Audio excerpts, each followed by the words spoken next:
Okay, good morning, good evening. Okay, kambing naman ang topic natin, ha? Ito, galing kay Guts Brave Guts 6710. Ayan, kinoment niya dito sa video na ang title ay kailan pwedeng purgahin ang kakapanganak na inahing kambing? At ang tanong niya ay, Sir, yung ivermectin po ba pwede sa inahin na nagpapadede ng 1-month-old na anak? Para na rin po sana madamay na yung parasite sa balat ng inahin. Salamat po. Pwedeng pwede. Pwedeng i-ivermectin or purgahin natin ang inahing kambing na nagkasalukuyang nagpapadede regardless of the age nung pinapadede niya, no? Pero, wag niyo siyang pupurgahin. Ivermectin man or albendazole, kung ano man anthelmintic solution ang gagamitin ninyo, wag niyo siyang pupurgahin kung yung gatas niya ay ginagamit o binebenta ninyo for human consumption. In other words, kung binebenta nyo ang gatas o kaya kung kayo mismo iniinom nyo yung gatas, huwag nyong pupurgahin ang inyong kambing. Bakit? Yung dewormer kasi, naihahalo yan sa gatas ng doe, ng dam, ng nanay nila, no? Kaya, ayun, di parang nagpurga ka na rin ng pamurgang kambing pag ininom mo yung gatas na yun. Hindi po pwede, no? Ngayon, dun sa kaso naman ng para madami yung parasites sa balat, good choice of anthelmintic solution. Ivermectin, pang internal at external parasite kasi yan, no? So, ako, gumagamit na rin naman ako ng ivermectin. Kaya nagumpisa na ako magbenta na rin ng ivermectin. Diyan na sa website, oh. For the past few years, hindi ako gumagamit ng ivermectin. Ngayon, gumagamit na ako. Alternate ko doon sa albendazole. No? Saan ba makikita yung ivermectin na yan? Sa website. Ito, alphaadventure.com. Tsaka kanyo i-click yung meds and vitamins. Tsaka kanyo i-click yung medicines. And doon yung ivermectin. Bisitahin ko nga. O yun, naka-free delivery pala. Naka-free delivery. Okay? So, ngayon,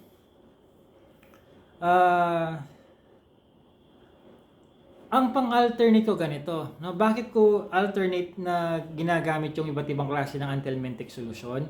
Para hindi ma-immune ang mga parasites sa isang klase lang ng pamurga, dewormer.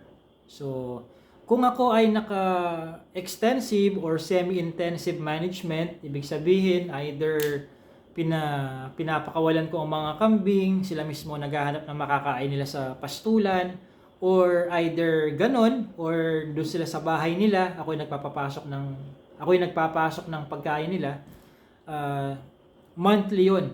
Monthly ang pagde-deworm ko. So pagka ganong management mode ako, either extensive or semi-intensive, monthly ang pagpupurga. Kung January gumamit ako ng ivermectin, February albendazole. Tapos yung mga albendazole na yan, yung salitang albendazole, generic word yan, no? So iba't ibang brands ng pamurga ang albendazole. Kaya ang ginagamit ko rin, iba-ibang brand din, pero pare-pares na albendazole. Okay? By March, ivermectin na naman nun. No? Alternate lang. Okay, tapos kapag ako ay naka-intensive management mode, ibig sabihin walang lumalabas na kambing, yung pagkain lang talaga ay pinapasok, quarterly naman ang pagpupurga ko. So halimbawa magpupurga ako ng March, end of March, no? Ivermectin. O end of June, albendazole. End of September, ivermectin ulit. End of December, albendazole ulit. Ganun lang ang ginagawa ko.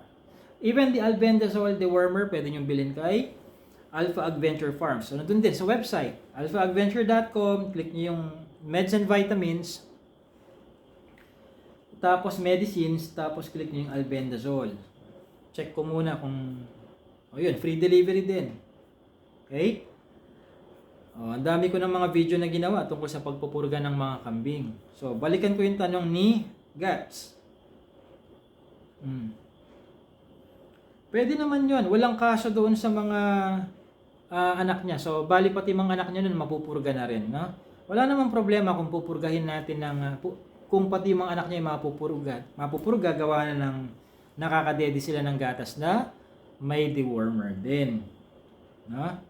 Ngayon, ang gawin ninyo, Wag lang umasa doon sa, halimbawa, nakikita nyo, maraming garapata, kuto, o namang external parasite ang mga kambing ninyo. Huwag nyo lang iasa doon sa, okay lang yan, next month naman, magpupurga na tayo ng ivermectin. Wag ganon, no? Wag tayong umasa lang doon sa, sa gamot, no? Gawin natin, proactive din, tukuyin natin, saan ba nanggagaling ang mga garapatang ito? Bakit ang daming kuto dito sa mga kambing ko, no? Wala naman akong kuto, halimbawa ganyan. Hindi naman ikaw yung nagdadala ng garapata doon. No?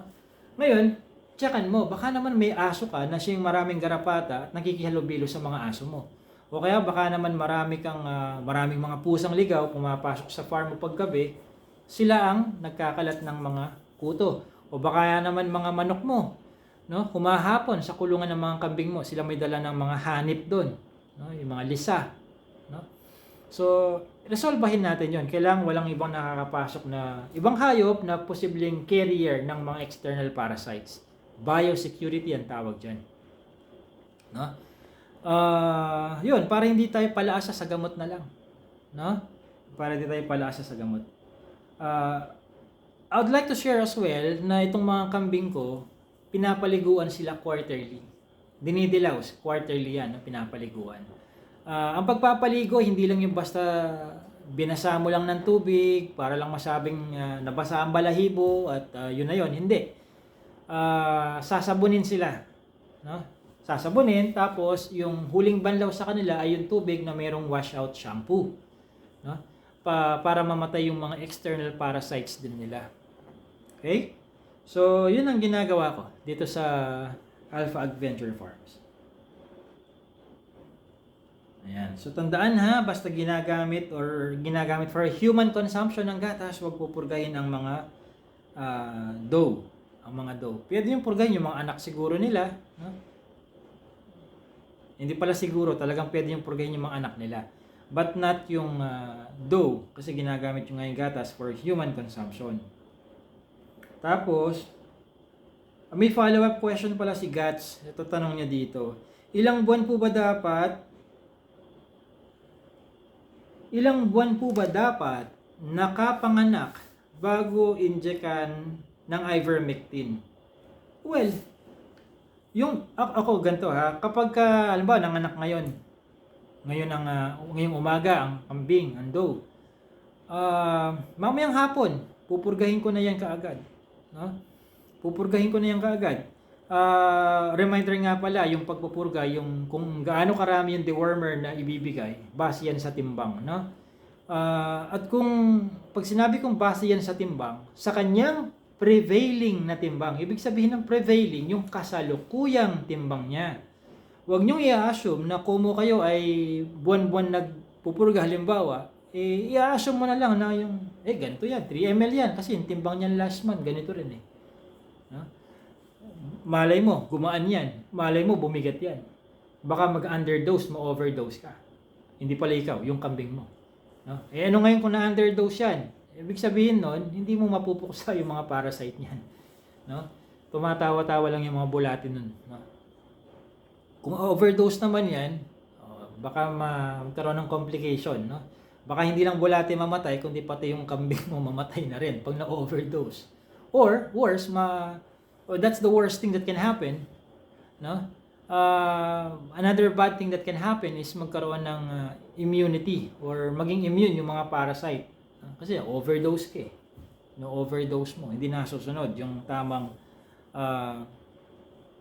yung administrative instructions sa gamot. Ugaliin natin na magbasa ng instructions, no? Okay? So, yun. Pwedeng sa mismong araw ng pagkapanganak, make sure lang na tapos na talaga siyang manganak. Ano? Baka mama sobrang excited na makapagpurga ng kambing, kambal pa lang anak, isa pa lang ang lumalabas, pinurga mo na. No? Patapusin mo muna siya na manganak. No? Hintayin mong lumabas yung kanyang placenta. Bahay bata, kumbaga. No? Palabasin muna yung placenta, usually within a few hours after niyang matapos manganak, lalabas na yan. Then pwede mo na siyang purgahin nun. Okay, the next day, pwede rin naman the next day. No? Wala namang masama kung magpalipas ka pa ng 2 more days, 3 more days, 1 more week. No? Basta as far as my practice is concerned, on the same day, paglabas ng placenta, Boom, purga agad yan. Okay? So, by the way, meron akong goat farming seminar. Pre-recorded ang video. Hindi nyo kailangang timingan yung baka iniisip nyo live siya na online or live siya na in person, face-to-face. Hindi. Pre-recorded. More or less 4 na oras din akong nagdi-discuss doon. Ni-record ko sarili ko, 4 na oras straight yon. At least, kung busy kayo, pwede nyo tsani-tsaniin ang pag-aaral. Let's say, every Saturday lang, 1 oras. Next Saturday, another hour. Kung ituloy nyo lang yung kung saan kayo natapos, di sa loob ng 1 buwan, tapos nyo. 4 na Sabado sa 1 buwan Diba? So, meron kayong 1 taong access doon. Siguro naman, sa loob ng 1 taon, matapos nyo yung 4 na oras. Diba? Kasalanan nyo na pag di nyo pa natapos sa loob ng 1 taon yun. 4 na oras lang yun Ha? So, may kasamang e-certificate upon request at saka may kasama rin siyang 30-day technical consultation via email. Dahil alam ko, may mga tanong kayong binubulong-bulong habang nakikinig. No? Siyempre, di naman ako pwedeng tanungin doon. Recorded nga yun Pre-recorded video siya. I-email nyo sa akin, ako mismo ang sasagot. Kaya, within the first 30 days, pag-approve ng inyong account sa website, panoorin na. 4 na oras na video lang naman yun. No? Para saan pa ba? Bakit kayo nagbayad kung di nyo papanoorin, di ba? So, yun. This has been JC De Guzman of Alpha Adventure Farms.